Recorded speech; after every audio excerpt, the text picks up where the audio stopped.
my father who got killed? Why not another body's father? And why have you been so unjust to my father?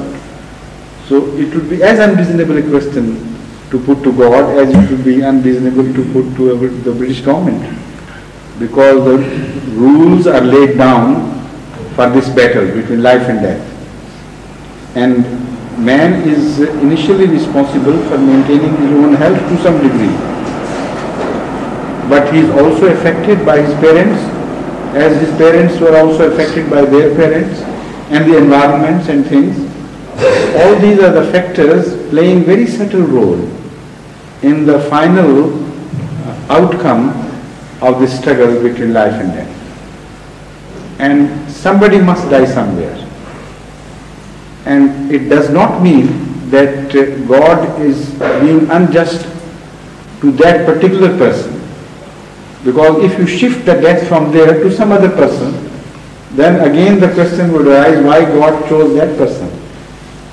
So in a situation where you cannot do away with the scheme, some few people have to suffer for the sake of the rest. And one should accept that with good grace. The second part of the question is that does Allah hate us for this? Why? So that part is answered already. God does not hate you for that, because Allah did not want him to be killed for any obvious sin of his. It was just a general plan in which he fell before many others, and everybody is ultimately to fall. And one should also understand that this scheme of things is not the permanent scheme. It is a transient phase, and only the religious people have that satisfaction. But I'll come to that when he enters the realm of religions later on. He goes on asking other questions. So he tells us, and next he wants to ask, why is it that I know certain people A, B, C and D who do not believe in God, and they enjoy happier circumstances than we do. For instance, their parents are alive and they have better health, they have enjoyed more wealth. So from every angle, as a child can see, Siraj thought they were better off. Godless people were better off, and the godly people were worse off. So why to remain godly at all? So the question is that it is drawing wrong inferences from situations. If it were a rule that every godly person should be worse off and every ungodly person should be better off, then the questions would arise which would be different. Why so? Is it a God which punishes those who believe in him, or is it something else which is working behind it? Or the attitude of godly people is so negative in the world that ultimately they come off poorer in the bargain. That is also a question which is valid, but not this question, because in fact that division is not as seen by Siraj. It is an unreal division made by him, because his simple childish mind could not conceive of the real things. He was too deeply involved emotionally, so he thought so.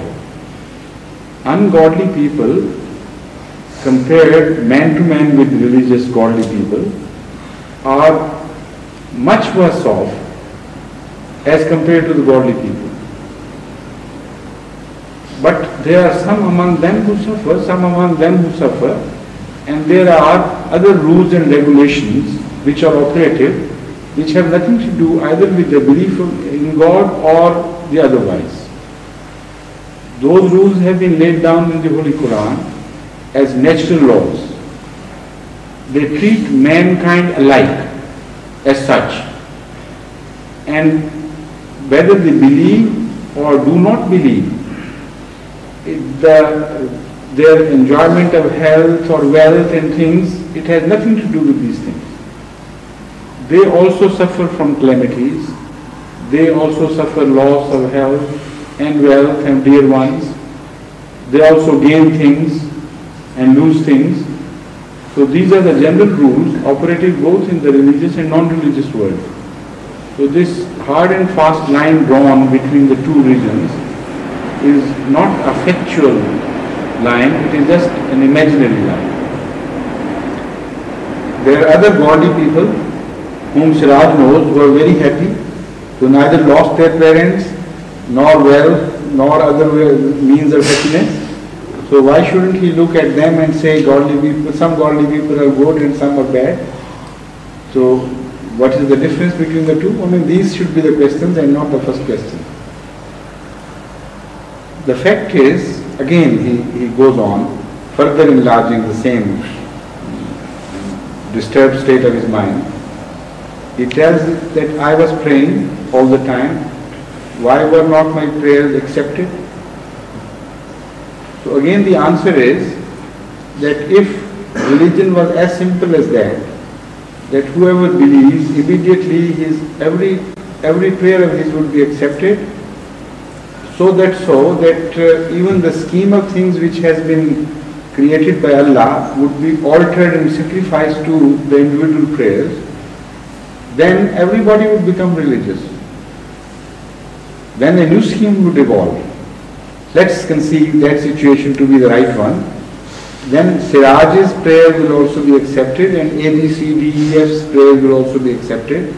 And wherever there is misery, those who believe in Allah, their misery will immediately be avoided totally.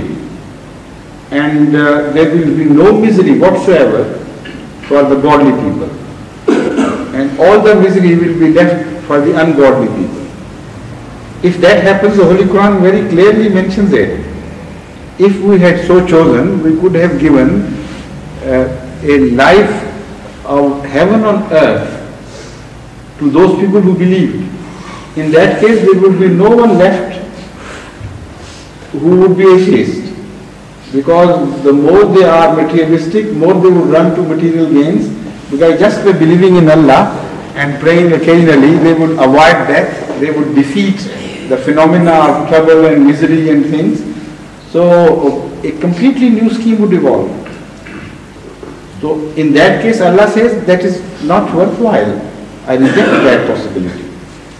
Because this is a trial place. As I mentioned earlier, I'll come to that part later on. This is a transient phase. This is a world of trial in which the mankind has reached a stage where it is set for taking the final launch, for final launching into the unknown. Up to the stage of man, the whole training we received in various forms at various stages of life for this, struggle between right and wrong, and our choice of right which would survive, which would make us survive over death. Struggle for the survival of the fittest, as you call it in the scientific language. Struggle for existence, that is striving to remain alive. Survival of the fittest, if you choose the right, make the right decisions at the right moments, and you are capable of moving in the right direction at every crossroad, which appears to life so many times that it's innumerable.